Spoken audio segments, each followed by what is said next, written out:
Hello, ladies and gentlemen. Welcome back to the Charles in Charge Cowboys Sports Report. Just a quick rundown of what we saw today with San Fran at Philadelphia. If you're watching this show, guys, you have not subscribed, I implore you, hit that red subscribe button. It's free. It costs you nothing. It's a free investment on your part. I guarantee you that.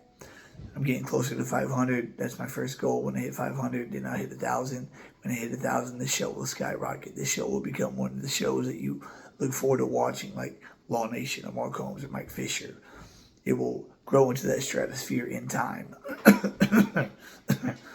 Been watching this team since Super Bowl 28. Played the game my entire youth. Been a student of the game my entire life. Please hit that red subscribe button. It's free. It costs you nothing. Hit the like button. Helps the video get viewed more.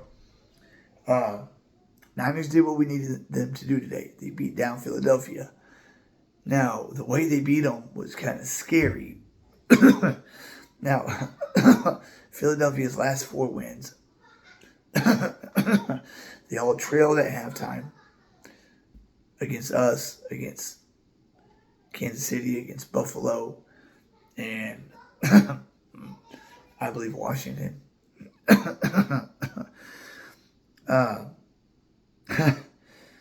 And they trail at halftime, and in the fourth quarter they come back and make, the play to win the game. But they look suspect in all those wins. They came in today 10-1, 11 games, 1 loss. Out of the 10 wins, 9 of those wins were 8 of those wins. 8 of the 10 wins were 1-score wins, like Minnesota last season. I was saying 13-4, 11 1-score wins. At 10-1, Philadelphia looked super suspect. The one thing they had going for them on defense throughout the first half of the season was the run defense. The run defense wasn't allowing much, like 56 yards a game. Then they play Kansas City on Monday night. Kansas City runs for over $150 on them. Then they play Buffalo. Buffalo runs for over $150. Today, San Fran ran for $146. So we all know that the Eagles have a bad secondary. It's just bad. They have names, but they don't play well together. They're just bad. I mean, Mac Jones looked good against them. Every quarterback they've played has looked good against them. Sam Howell looked like Joe Theismann. Putting up 38 points, 31 points against that defense. Mac Jones, threw over 300 yards, 3 touchdowns against that defense.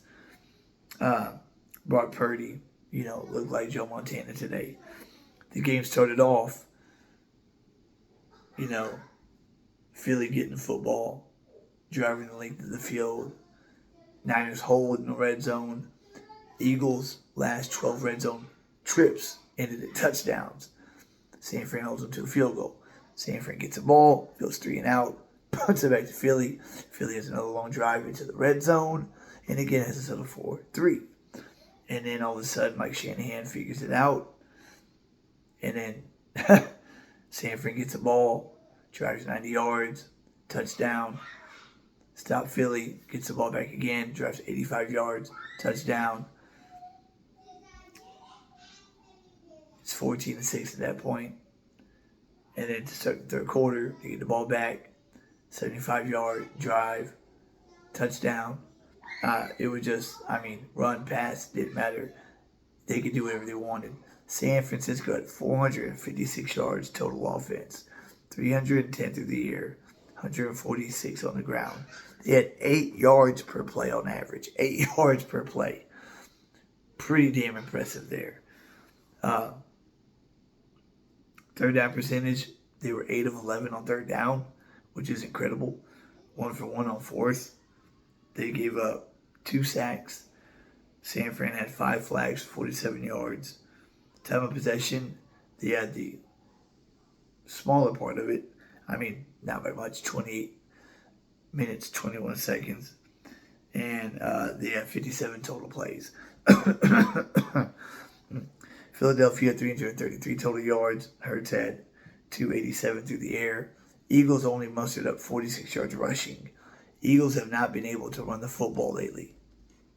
And that is got to be a big concern for Nick Sirianni and this crew. Nick Sirianni always has that cocky ass look on his face on the sideline. But his team is more suspect than any other team in this conference. Whether they're 10-2 or not, whether they have the best record by one game or not. San Fran proved today, right now, that they are the best team as of right now in the NFC. And after we played our 4 games in however many days, I know it was 3 games in 12 days, we won them all. The last one was against Seattle. Both teams, pretty beat up and tired from the 4 games in 18 days. But we come out of that 4 games in 18-day stretch 4-0, which is, found money, basically. We don't really, come out of that stretch 4-0. It's usually 3-1. So we're 9-3, Philly's 10-2. And we have our mini bye week. We play Thursday. We get extra rest. 10 days to prepare for Philly, and they come in our house. 14 straight home wins. And Philly's holes are glaring now. They are glaring. They will have Dallas Goedert back for the game against us. The game against us is where he broke his arm. So they will have that weapon back. But I thought San Fran would beat Philly maybe 27-14, something like that. I did not expect it to be 42-19. So San Fran beat us at their field 42-10, and then goes to Philly, beats them 42-19. Top 3 teams in the NFC: Niners, Philly, Philadelphia Eagles, and Cowboys. The Niners rout the Cowboys and the Eagles. Kind of scary right there. When that Niners team is completely healthy, when they got Trent Williams at left tackle and Deebo Samuel at wide receiver / running back. Brandon Ayuk is ascending into a very good receiver. George Kittle is who he is. And Brock Purdy is poised as can be. And the defense is sick. Philadelphia got to Brock Purdy twice, put him to the ground twice. San Fran sacked Jalen Hurts 3 times. Since they've gotten Chase Young, they got Randy Gregory first. And then, before the deadline, they traded for Chase Young, which was Nick Bosa's Ohio State buddy. Bookend pass rushers. That kind of reignited that defensive line. Now, San Fran's not immortal. Of course, they lost 3 in a row. Those 3 games, they didn't have Trent or Deebo. But in this league, you got to win with adversity. I mean, last season, we didn't have a starting quarterback, for crying out loud. We went 4-1. This season, we've had injuries out the wazoo. After 12 games, we're 9-3. So, we'll just say San Fran really wanted this revenge game on the Eagles because they took away their Super Bowl run last year because they knocked Brock Purdy out of the game and knocked Jim Johnson out of the game also, basically, where Christian McCaffrey was taking snaps from under center in the NFC Championship game. Made it just a farce. And they wanted to show Philly what they were really about. Punched them in the mouth and exposed them. I believe that, if you have a decent offensive line, you can run the ball on this Eagles front. You just got to know how to do it. Whether they have Jordan Davis, Jalen Carter, Fletcher Cox, all them boys, doesn't matter. I believe we can run the ball on this Philly front. With our 2 monster guards and Tyler Smith and Zach Martin. Tyron Smith playing like vintage Tyron Smith. Terrence Steele getting healthier and healthier every week. This game against Philly on December 10th will not be like it was early November. Terrence Steele has gotten healthier, has gotten better. He will not be a turnstile like he was, and he will be better at run blocking. Philly will be coming into our house one game better. I bet you we will be favored. I guarantee you that. In all of our home games, all 6 of them, we scored over 40 or more points. And I don't see that changing with the Eagles coming into our house the way that Dak Prescott is playing. With CeeDee Lamb, Brandon Cooks, and then wide receiver 3 by committee, Michael Gallup, Jalen Tolbert, and Devontae Turpin, Jake Ferguson, ascending into a star before our eyes, and our starting 5 offensive line healthy. Beautiful. I do not expect our defense to let up 35 against Philadelphia come Sunday. I know San Fran's defensive line is, with Eric Armstead, Javon Hargrave, Solomon Thomas in the middle is a stouter, defensive tackle rotation that we have. But, the guys that we have are nobody to sneeze at, Hankins is a good 1-tech. Osa is becoming a very good 3-tech. Mozzie, game by game, is getting better little by little. And our defensive ends, Tank Lawrence, one of the best run-stopping defensive ends in the league. We kind of shut down the running game in our first meeting. I think we'll do the same thing. In our first meeting, we held A.J. Brown to, 1 catch, I believe. And outplayed Philadelphia. I mean, outgained them by 100 yards, just like Kansas City did, just like Buffalo did. But we've gotten better since that game. We've gotten better since the San Fran game and have been getting better every game since then, and even got better since the Philadelphia game. I believe we'll beat the Eagles at AT&T Stadium.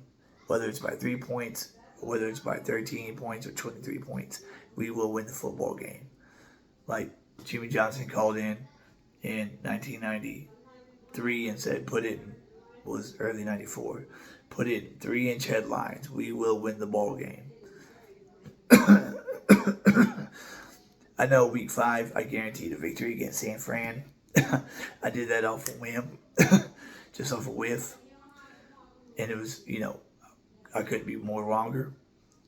I'm not wrong a lot whenever I do guarantees, but against this Eagles team on December 10th, I am guaranteeing that we beat them. Knock them down to 10-3. We'll be 10-3. San Fran will be 10-3, and most likely Detroit will be 10-3. That'll be a gridlock from hell, huh? And we do that. We handle our business and knock down Philly, split games with them. Then we have 3 tough ones in a row. First 2 on the road, and then 1 at home. We just gotta, and after the Eagles game, we handle our business and beat them. We just have to focus and handle our business. Focus on Buffalo. Knock them off. Focus on Miami. Fly down there and knock them off. Focus on Detroit. Have them come to our house, knock them off. And then focus on Washington. If the 5 seed, if the 1 seed or 2 seed is still alive, week 18, we will probably play that entire game. But December 10th, if we knock off the Eagles, which I believe we score over 40. I believe Dak Prescott puts a clinic on that Eagles secondary.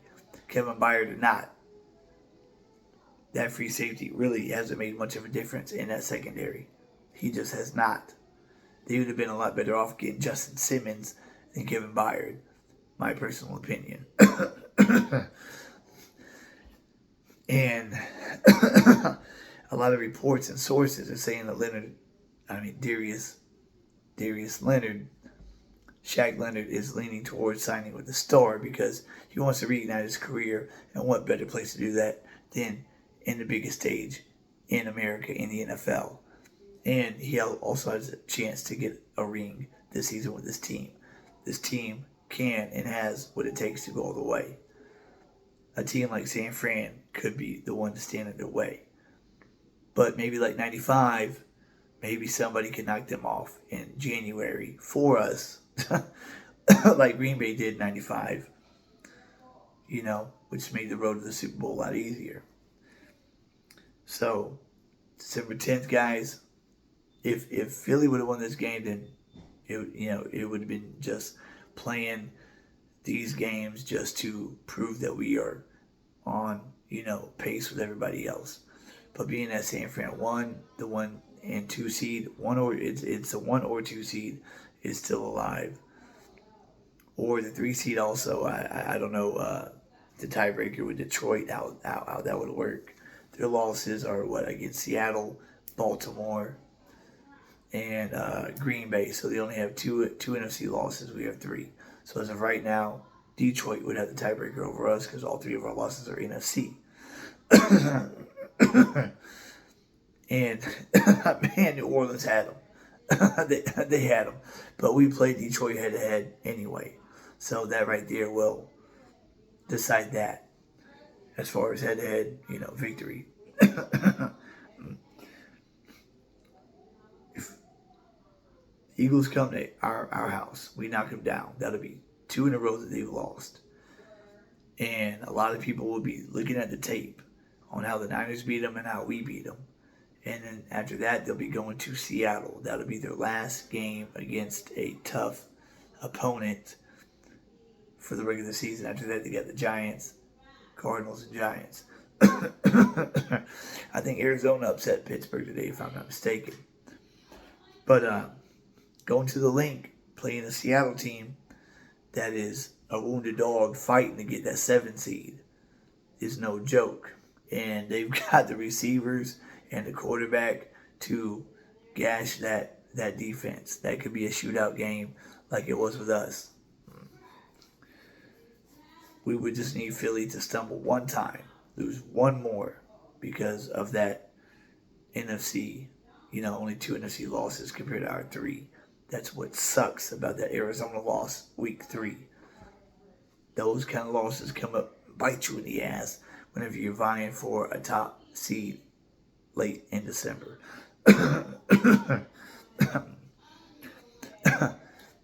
Supposedly Darius Leonard is going to make a decision early this week after he saw what Philly was about against San Fran. Now, San Fran beat us down week 5. We're not the same team we were week 5 now. I don't think they do that to us now. This is December football, and they beat Philly down like this. This is who Philly is. This is their identity. They keep saying we haven't played a complete game. This is as complete a game as y'all can play, as y'all have been playing. This is who y'all are. This is y'all's identity, Eagles. Y'all play, y'all stick around, and in the fourth quarter, y'all try to find a way to win the game. But that is not a way to sustain a winning formula to go far and even to the playoffs. Philadelphia could be easily one and done as far as I'm concerned, unless they're the 5 seed. If they're the 5 seed and they're playing New Orleans or Atlanta or Tampa Bay, they're going to win that one. But other than that,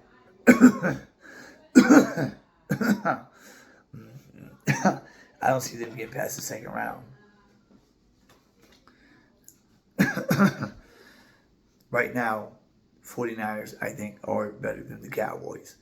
Now, if we can get Darius Leonard over on our side here, and as good as a run stuffing linebacker as he is, and if he can solidify that run stopping defense of ours to where that we can stop the run with a 4-man front, and Darius Leonard and Damone Clark, or Darius Leonard and Marquise Bell behind that 4-man front, and then that's 6. And then, have 5 guys in the secondary. I think that will be the missing link for our defense right there. That'll be the missing link for our defense to be a championship defense. And then Zach Ertz, why not call him up, bring him in for a cup of coffee? Right now he's better than Shoemaker, of course. He's better than McEwen. And him and Jake Ferguson would be a hell of a combination. Old Lion, young Lion.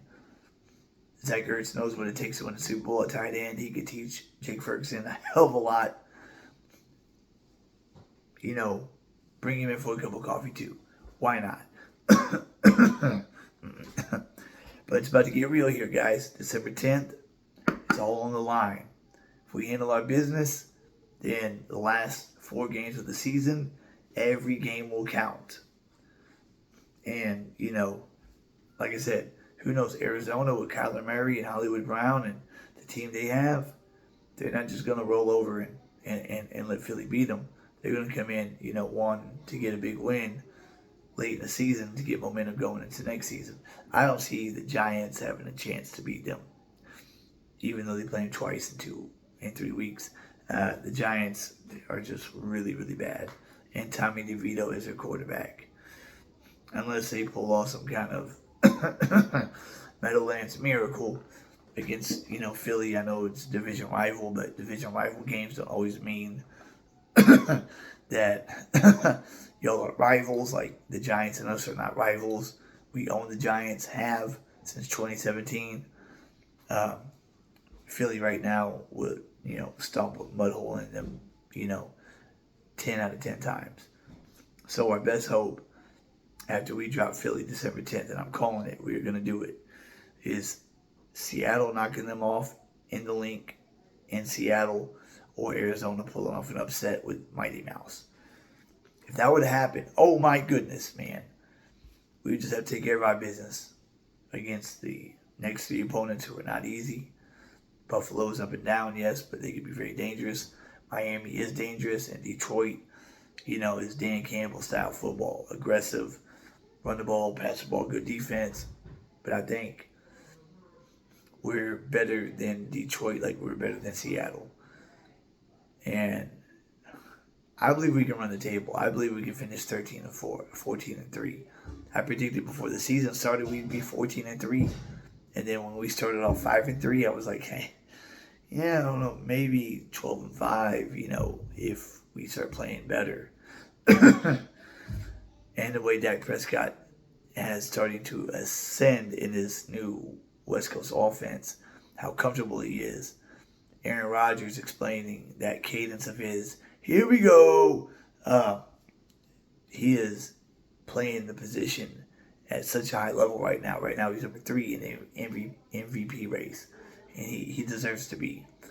And we just need DeRon Bland to have a short memory, come back in this Eagles game and forget about Seattle, forget about getting torched, and just know he's that guy. He is that guy that replaced Diggs in week 3 and has been solid ever since. But these free agents that are out there, we definitely need an Ink Leonard, bring his Eggers for a cup of coffee, and Marcus Peters too. Why not? Cornerback depth, can't have enough of it. We surely don't want Deshaun Wright, if Jordan Lewis goes down for a game or 2 and Blaine goes into the slot. We surely don't want Deshaun Wright to be, opposite Gilmore, because he would just get killed, absolutely murdered. Marcus Peters would be a hell of a better, depth piece than Deshaun Wright. He cannot cover or play special teams. I can't believe he's still on the team. Kelvin Joseph is gone, as should he be. But we got what we wanted today.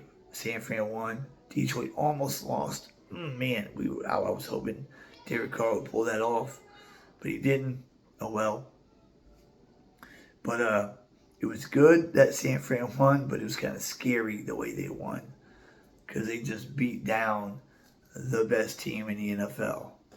Now, in the power rankings, after tomorrow's game, we'll have the Niners as the number 1 team. Put that in 3-inch headlines also. Yeah. These last 5 games are going to be very, very interesting. Seattle has to go back to San Fran. San Fran beat Seattle in Seattle on Thanksgiving. So Seattle goes to San Fran on Sunday, this next Sunday.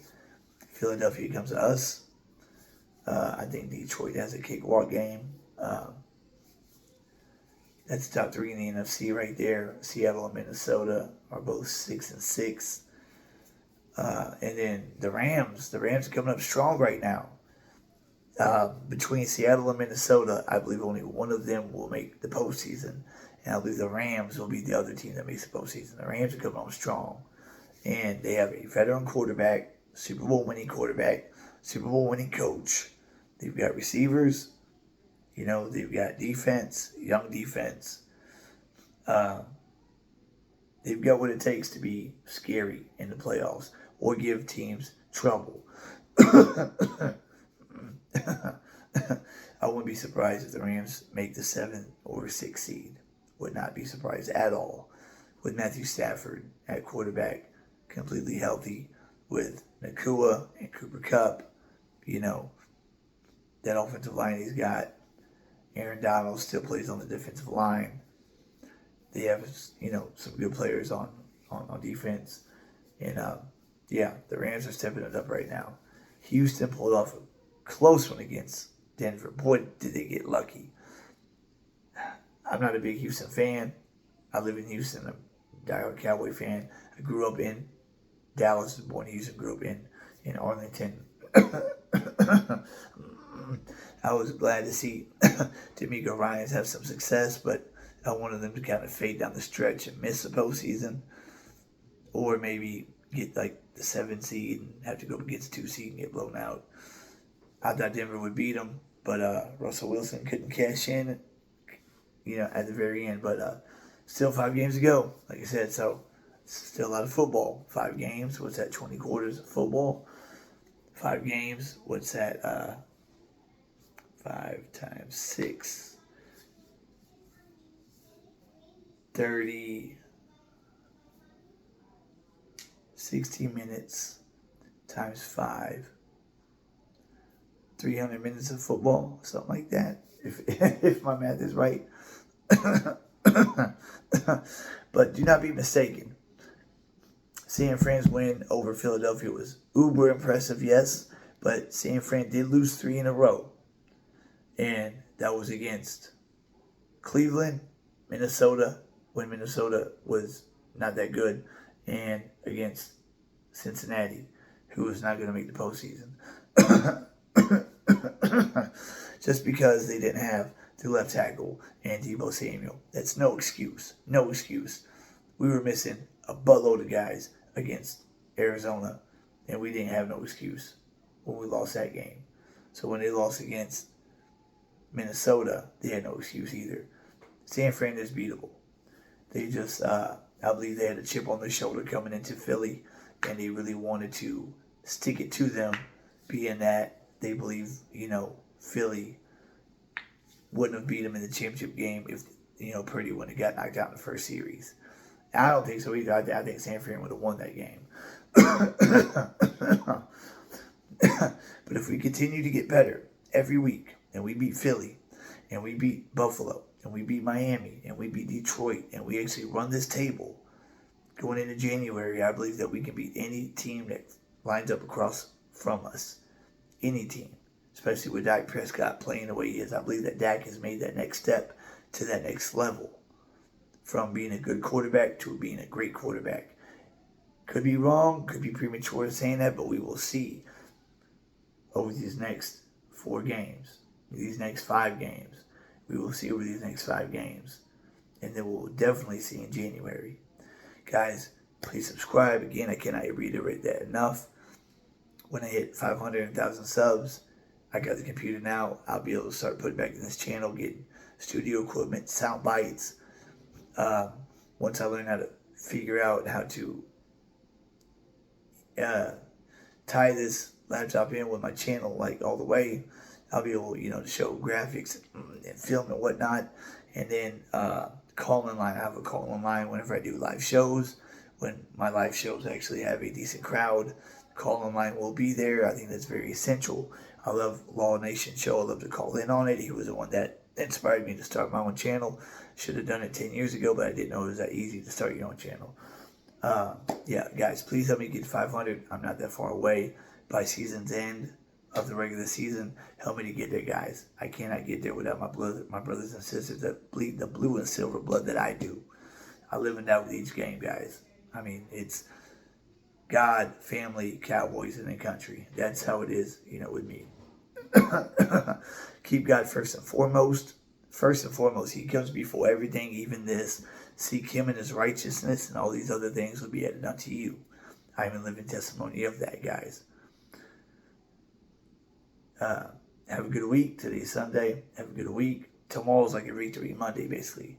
We had a victory Friday, and tomorrow's like a victory Monday, because we have a exciting week to look forward to this coming weekend. So go out there, make your money, get on your grind, guys. God bless y'all. Thanks for tuning in. If you watch to the end, you're a real one. Catch y'all this week. Hopefully tomorrow, breaking video. Cowboys inked Darius Leonard to 1-year deal the rest of the season. And hopefully, and Cowboys also have Zach Ertz come in to visit on a Wednesday or something like that. That'd be super, super awesome, man. Go all in right now. It don't cost us any draft picks, no draft capital, and it will cost us minimal cap money because Arizona and Indianapolis are fronting the bill for those two players the rest of the season. So here we go, Cowboys. Let's make this run. Let's make this happen. DC for life, guys. Charles and Chargers out.